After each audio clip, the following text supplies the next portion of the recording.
What if I told you that one very common bathroom habit, something you've probably done for years without thinking, can quietly signal a serious health problem developing inside your body? I know that sounds too simple, and you're probably thinking, I've heard warnings like this before, doctor. You've tried supplements, you've adjusted your diet, you've listened to advice from friends, television, and even the internet, and yet something still feels off. My name is Dr. Emily Carter, and I've been treating patients in their 60s and 70s for over 22 years. And I want to tell you very clearly, this is not about fear, and it's not about blame. It's about awareness. Because I see men and women every single week who are doing everything right, taking their medications, eating carefully, walking daily, checking their numbers, and still feeling exhausted, uncomfortable, or worried. They tell me they've spent thousands of dollars trying to fix their health, while constantly watching every symptom, every sensation, every bathroom visit. Many of them feel frustrated. Some feel embarrassed to even talk about it. And almost all of them say the same thing. Doctor, why didn't anyone tell me this sooner? What I'm going to share today has helped many of my patients experience up to a 30 to 40% improvement in comfort, digestion, circulation, and overall daily energy, without replacing medications and without extreme diets. Before we continue, I'd love to know where you're watching from. Please take a moment and comment your country or city below. I read those comments personally, and it helps me tailor future videos for you. And let me be absolutely clear right now. This is not about stopping medication. This is about supporting your body safely, alongside the care plan you already have. As we age past 60, our bodies change in ways that most people are never properly explained. Muscle tone decreases, including in the digestive tract. Nerve signaling becomes slower and less coordinated. Hydration is processed differently. Blood flow to the abdomen changes, and the colon itself becomes less responsive.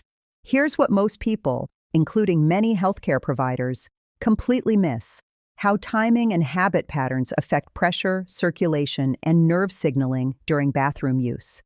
Even mild symptoms, occasional straining, urgency, incomplete emptying, create measurable stress on the body over time. That stress affects blood pressure, heart rhythm, pelvic muscles, and even cognitive clarity.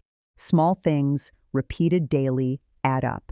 Let me tell you about Margaret. She's 68 years old. She sat across from me and said, Dr. Carter, I don't understand what I'm doing wrong. She was taking her medication. She followed a fiber-balanced diet. She walked every morning. She tracked everything.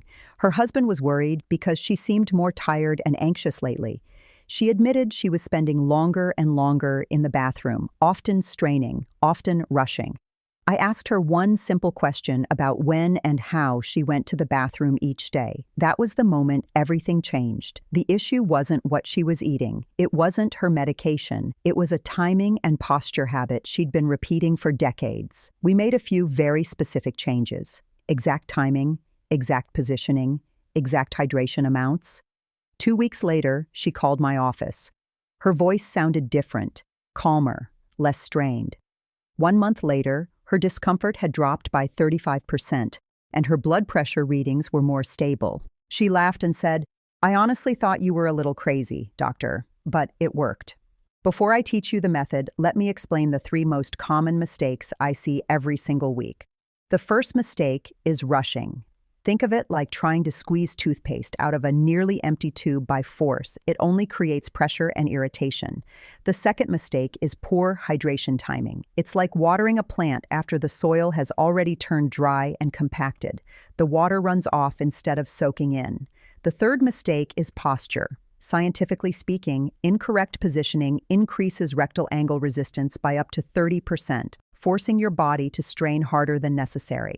Now let me teach you the CALM method, a simple system my patients use. C stands for correct timing. A stands for aligned posture. L stands for liquid preparation. M stands for mindful breathing. Phase 1 happens 30 minutes after waking. Drink 250 milliliters of room temperature water, not cold. This gently activates the gastrocolic reflex. Phase 2 is posture. Feet elevated 6 to 8 inches, leaning forward slightly, elbows on knees. This straightens the pathway naturally. Phase 3 is breathing. Slow nasal inhale for 4 seconds. Gentle exhale for 6. This relaxes the pelvic floor. Physiologically, this reduces pressure, improves nerve coordination, and allows the body to work instead of fight itself. Let me tell you about Robert, age 72. His biggest frustration wasn't pain, it was fatigue. His numbers were borderline. He started with just one change: posture. 3 weeks later, he told me, "I feel genuinely different." 2 months later, his labs improved enough that his doctor adjusted his medication dosage slightly, safely. So how do you implement this? How much water? 250 milliliters once in the morning. How often? Daily. Temperature? Room temperature. Week 1, awareness. Week 2, smoother routine. Weeks 3 to 4, measurable improvement. Long-term, stability. I hear it all the time. "Doctor, I just feel better overall." Let me be absolutely clear about something critical. This is not a replacement for medical care. Do not stop medications. Continue following your doctor's plan. If you have severe pain, blood in stool, sudden changes, or chronic conditions, speak with your physician immediately. Finally, let me share Helen's story. She's 74. She struggled for over 18 years. Fear, embarrassment, hopelessness, bad habits she thought were normal. When she finally learned this method, she cried in my office and said, "I wish someone had told me this years ago." Her relief was real. Her gratitude still moves me. I want to challenge you personally. Try the CALM method for 14 days. Track how you feel. Comment your progress below. If you made it to the end, type CALM in the comments and tell me your biggest struggle. Share this with someone you love. Subscribe and turn on notifications. Small strategic changes done consistently create genuinely measurable results over time. This is Dr. Emily Carter, and I'll see you in the next video.